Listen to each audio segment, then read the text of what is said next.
Welcome back. If you've just joined us, you're watching Channels Television celebrating 21 years of professional broadcasting. This is the news at 10. Here's a reminder of our major stories tonight. Chaos at Rerun Election Collation Centre in Port Harcourt as security agents storm venue to arrest party representatives. Channels Television 21st anniversary celebration hits the climax as the station hosts guests at a gala in Lagos. President Buhari felicitates with Muslims on Eid al-Maulud, asks Nigerians to keep faith as the administration strives to make a difference in their lives. And US President-elect again denounces CIA report on alleged Russia's involvement in election hacking, says it's a conspiracy theory.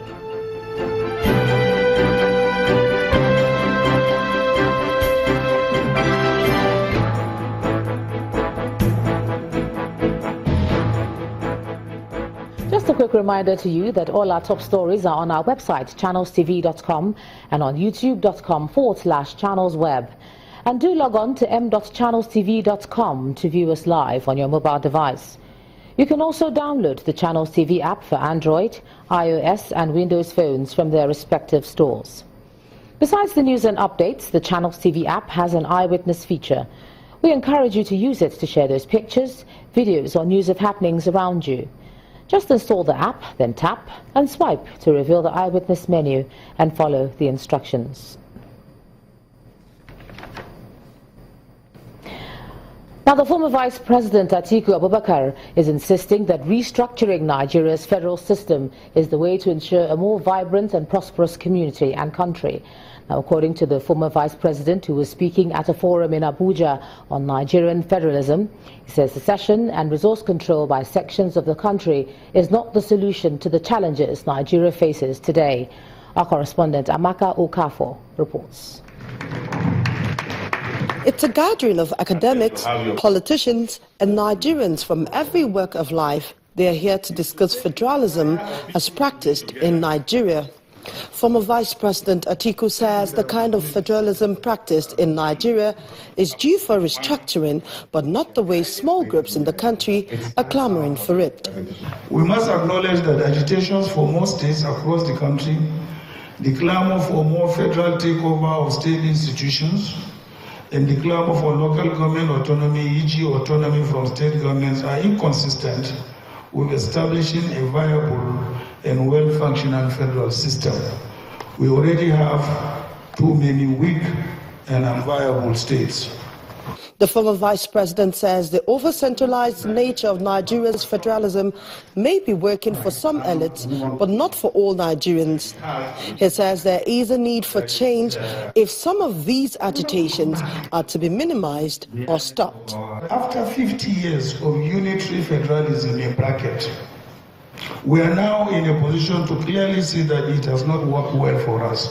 What we need are stronger federating units, be they existing states or zones with greater share of resources and responsibilities. In our strange federal contraception, it is the center that is creating federating units.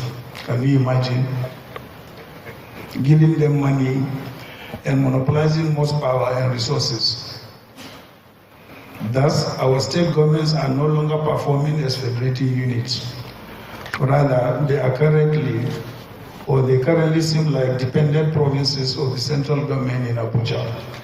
The former Vice President says the way forward is for every part of the country, every arm of government and the Nigerian people to be involved in negotiating the country's future, because a better federalism will have a ripple effect on every aspect of life of the country. Amaka Okafor, Channels Television News. Motorists and commuters plying the Long Bridge section of the Lagos-Ibadan Expressway can heave a sigh of relief as the first phase of rehabilitation work on both sides of the bridge is complete. The Minister of Power Works and Housing, Mr. Babatunde Fashola, who visited the access today to inspect the portion of the road, commended the contractors for the timely completion of the repair work. The minister also commended motorists for their endurance and gave them the assurance that the federal government is committed to complete the exercise. Driving through both sides of the Long Bridge portion of the Lagos-Ibadan Expressway some weeks ago was a horrible experience for motorists who spent hours in gridlock on the bridge as a result of its partial closure for repair work.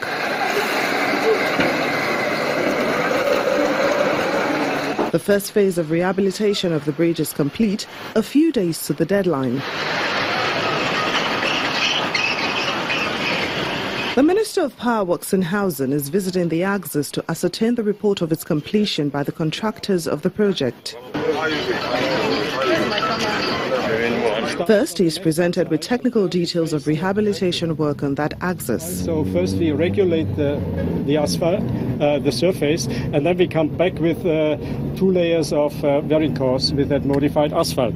Mr. Babatunde Fashola expresses satisfaction with work done so far on the bridge. As far as the work that has been done by our contractor on this section, the Lagos-Shagamu bound section, so far so good. For about 40 years since this road was opened, no major maintenance of the bridge had taken place, and we have subjected it to very severe vehicle tonnage. Though the bridge is asphalted, the work is not done yet. It's a 4,500 meter bridge on both sides, and they still have to install some joints, about 44 on one side and 44 on the other side. So the work is not finished on this section of the bridge. Their contract also extends up to kilometer 46 to Shagamu. As you have heard from them, they are asphalting between kilometer 30 and 33. So there's still a lot of management, a lot of work to do here. Journey time is now reduced for motorists as a result of the completion of the first phase of the bridge, but commuters may have to exercise more endurance following repair and expansion work ongoing at other sections of the Lagos-Ibadan Expressway. Let's cross over now to Abuja. Here's Ibrahim Adra. Ibrahim. Hello, Ejoma. The Nigerian Union of Pensioners is appealing to the federal government to probe acts of financial misappropriation in the nation's pension administration in order to alleviate the sufferings of their members. The president of the union, Mr. Abel Afolayan, told a news conference to mark the 2016 Pensioners' Day in Abuja that the current plight of pensioners in the country is made worse by corrupt pension administrators. We are having double celebration. The slogan of the Nigerian Union of Pensioners, which is the umbrella body of pensioners across Nigeria, is "Rest is sweet after labor." For most of these senior citizens in this hall, however, there is indeed nothing to show that they are resting after serving their fatherland. Not many will imagine that some of the retirees here earn as little as 10,000 naira as monthly entitlement. Worse still, not all are paid as at when due. The president of the Nigerian Union of Pensioners compares their situation to that of workers during the Nigerian Civil War. I graduated from UNIFE in 1966, and the Civil War broke out in 1967.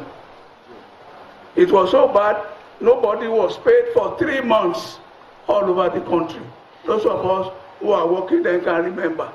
But what we are passing through is worse than that. Other members of the union also state the challenges they face with the Pension Transition Arrangement Directorate. In the last 3 years, we have had 2 Directors General of PTAC and now an Executive Secretary.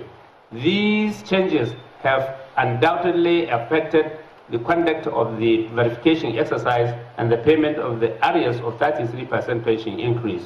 In order to alleviate their sufferings, the president of the union appeals to the federal government to probe the nation's pension administration system and recover stolen funds meant for their members. If they can help us retrieve the billions of naira stolen by the pension thieves, they will be able to pay us much of our gratuity and pension. So we are appealing to the government, especially to Mr. President, who has no tolerance for corruption,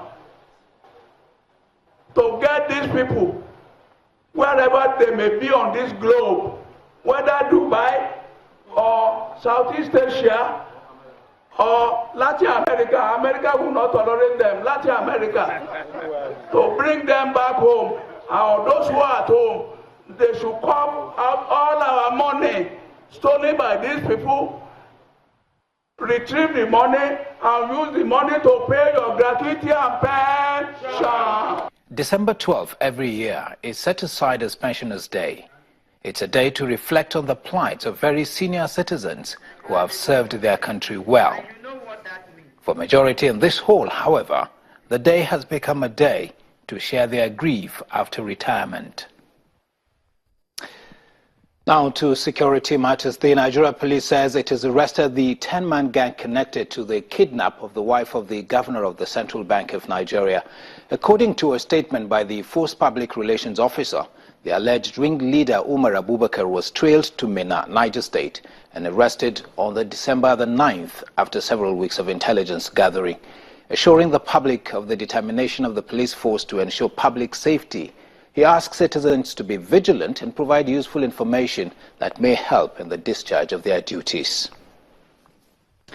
And still on the news at 10, Minister of State for Petroleum Ibe Kachuku says militant attacks on oil facilities hampering new funding of Nigeria's oil and gas sector. That's all our business news. Do stay with us.